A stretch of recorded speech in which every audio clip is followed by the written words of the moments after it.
Okay, so recently I listened to the first time to the Book of Mormon musical soundtrack. And that was an experience in and of itself. Well, I skipped over the explicit songs, which were quite a few, but I listened to the rest of them. And it was kind of fun. It was interesting because some of the lyrics are like, I mean, obviously they're pretty harsh towards the church. Some of them were like, oh, Joseph Smith had this golden book, and nobody ever saw it except for him. And I was like, it was kind of funny, but not exactly true because he did show it to people, and people did see the literally golden is plates. in the Book of Mormon.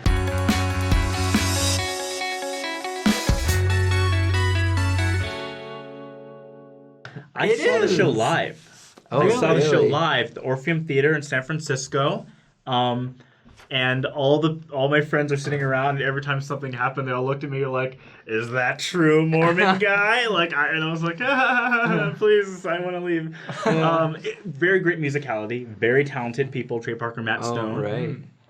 I don't like the show. Well, it's pretty derogatory, yeah. just in general. Like take away our church from it, Kinda it's says still. Oh yeah, it's just mean. Like it's just a mean thing. That's all. It also portrays Ugandans as like dumb savages. Like it's really true. This is an episode about the musical. We'll do an episode about that musical. Oh, that's So this episode is actually about some of the people who did see the plates that Joseph the golden had. plates. So we're going to talk about, they're known as the three witnesses. Yes.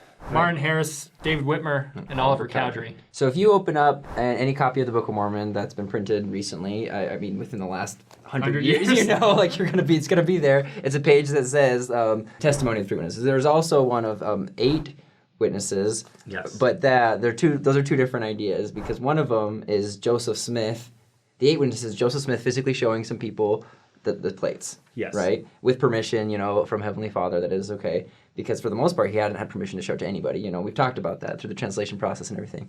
But then there's the 3 witnesses, and their experience was a little bit different. It wasn't just Joseph Smith saying, okay, here's a gold book I found. They had a more heavenly experience. Yeah, they got to see the plates, they got to feel the plates, and they got to see the angel. Right. Face to face. But what's really cool is that this wasn't just like my eyes are closed and I like saw it in my head. Like it was like a straight up face to face, like the way I'm seeing you kind of thing. And I can't imagine. I think it would be really cool because they've believed. Martin Harris has put so much money into this process. Of them translating and everything, and so to have their faith almost rewarded in a very literal sense, and that they were able to have like this experience. They were able to touch the plates. They were able to know that the Book of Mormon really came from this ancient record. They saw an angel. Joseph Smith is kind of, if anything, it's like a stamp of approval from God.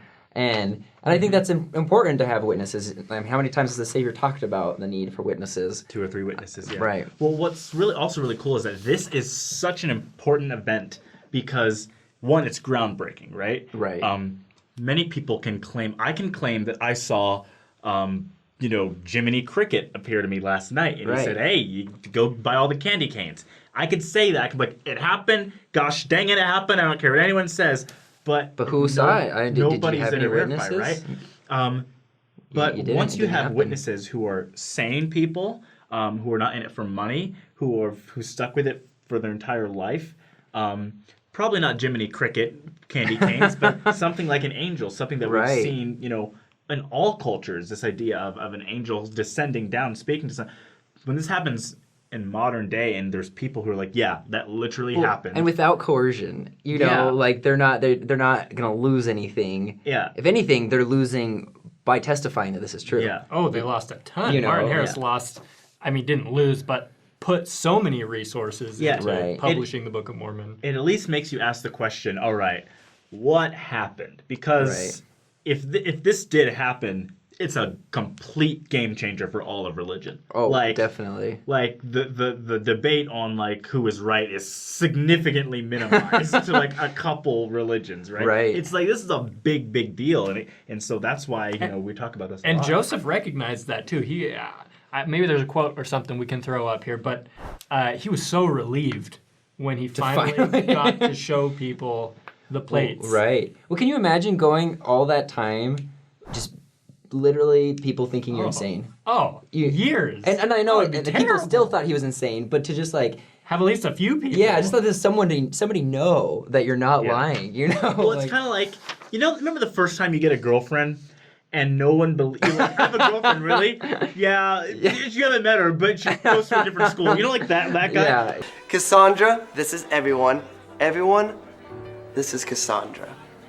Yeah. But when you finally get a girlfriend, you're like, oh my gosh, I finally get to show my friends. Right. Hey, look at her. Hey, look, she's real. I got well, one. you right? change your Facebook profile, and there's actually a picture to put Like, there, and everyone's freaking out. All right, he has a girlfriend. I imagine it might have been similar to that. Facebook status, I saw the plates, and then like. And then the plot thickens, though, because strangely enough, each of these three witnesses, all three of them, at some point in their membership of the church, were excommunicated from the church. Right. And not just fell away or like inactive, but like excommunicated. Yeah, for, like- I mean, some of it says apostasy, like. They had beef with Joseph Smith. At Yes. some point. There were falling outs that happened. Yeah. Yeah. But what's even more significant is because one, Joseph Smith is put in this position where a lot of people hate him, right? He's Right. big news in the country. He'd be like trending top 10 on Twitter, right? He'd be Sure. and these people, when they left, they were now at an ability to say, he paid us, he coerced us, Right. he did such and such. Hypnotized us. They could, because he did treasure seeking and stuff before. They could have said he used some kind of spell. They literally could have done anything. They were in a position where they could have ruined this guy. They had every reason to. And they everyone would have believed them. Everyone would have believed, Oh, yeah. look, the three witnesses recanted it, and look at what Joseph did to them. Right. But And, they history, never do that. and history would have held on to that forever. Oh, yeah. But they don't. Yeah. They all say, yeah, we had a falling out, but yeah, that angel was there. Like, I saw those plates. That straight up happened. And there are even experiences of people trying to say, hey, once upon a time, David Whitmer said, once upon a time, David Whitmer denied his testimony. And then David Whitmer comes back and says, don't believe these people that are saying these things. I have not denied my testimony. This stuff actually happened. And it was at the end of his life that he said this. Yes. He doesn't have much time left. Not many more reasons to lie about anything. Did David Whitmer come back to the church? No. He made a public statement saying, I have never at any time denied that testimony or any part thereof, which has so long been published with that book as one of the three witnesses. Those who know me best well know that I have always adhered to that testimony, and that no man may be misled or doubt my present views in regard to the same. I do again affirm the truth of all my statements as then made and published. He's got like over 20 statements where he's like, this happened, people keep saying I denied it. No, Right. not once, never.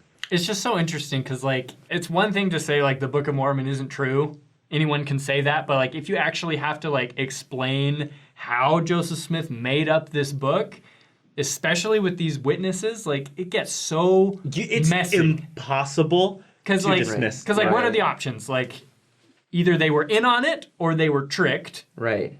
If they were in on it, why didn't they deny their testimony? Why didn't they just say, hey, such and such happened, we got duped, blah, blah, blah, blah. Yeah. And especially the fact that I think most specifically with David Whitmer, who never came back to the church, because the other, Oliver Cowdery, Martin Harris, they were excommunicated, but they came back. Right. They had their journey, their testimonies were their testimonies were destroyed, but then they rebuilt them and came back. But David Whitmer, he never came back.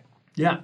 So to have no faith in this religion or in the people leading it, but to never deny that, it's it kind of baffles me, honestly, that he... Oh, yeah. Well, actually, so for fun, sometimes I like to read, arguments Conspiracy theories. And that's literally what they are. They're Alex Jones-style conspiracy theories.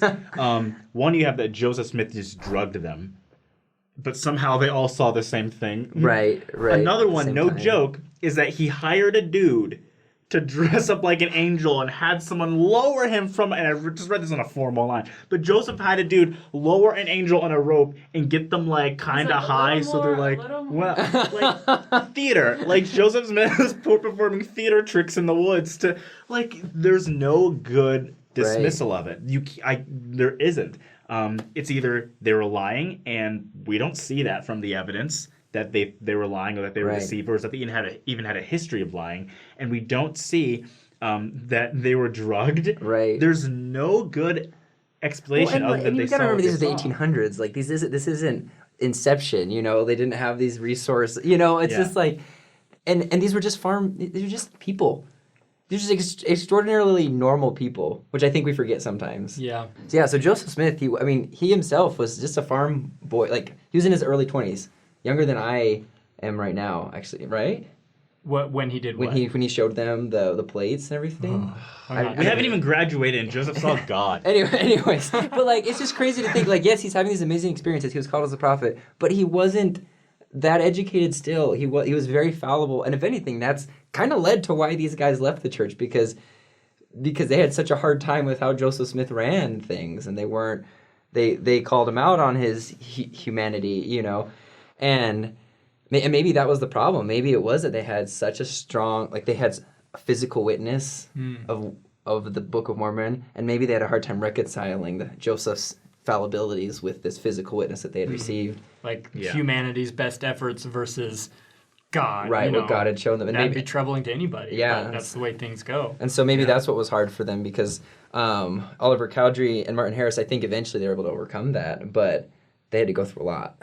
Yeah. Well, the reality is, when you have a vision like that, and you know that the Book of Mormon is true, right? You've seen an angel, you're never going to deny that. And again, another quote by David Whitmer is, he says, "I was not under any hallucination. I saw with these eyes."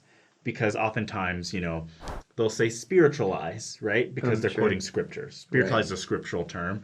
But they had to also go out of their way and be like, hey, by the way, this wasn't like a vision. Like, face to face, I saw this thing. Right. And if that happened, game changer. But yeah, and I just kind of want to finish with the last things that Oliver Cowdery said before he died. He was talking to another member of the church, and he just said, "Brother David, be true to your testimony of the Book of Mormon." Then that was the last thing he said before he died. And then Martin Harris, same thing. Right before he died, said, "I tell you of these things, that you may tell others that what I have said is true, and I dare not deny it. I heard the voice of God commanding me to testify to the same." And these men were witnesses literally until the day they died. And I think history will show they were fallible, they were human, they weren't perfect, their testimonies weren't perfect, but that testimony didn't change. Yeah, and if history is telling us something, it's saying that there's something going on here that is out of the ordinary. Yeah. And definitely worth looking into. Yes, question. Please look into it. Well, one, if it happens, there's a God. Period. That's just all. Well, what if it doesn't matter? This straight up, there's a God. Two, there's another record in addition to the Bible that is true. Right. The testimony of these three guys immediately just slices the argument in half of all the religious debate. It's discounted for. It's such an impressive thing. That's why these witnesses, that's why Christ says 2 or 3 witnesses. It's so powerful. And so those are 3 witnesses of the Book of Mormon, of the original record.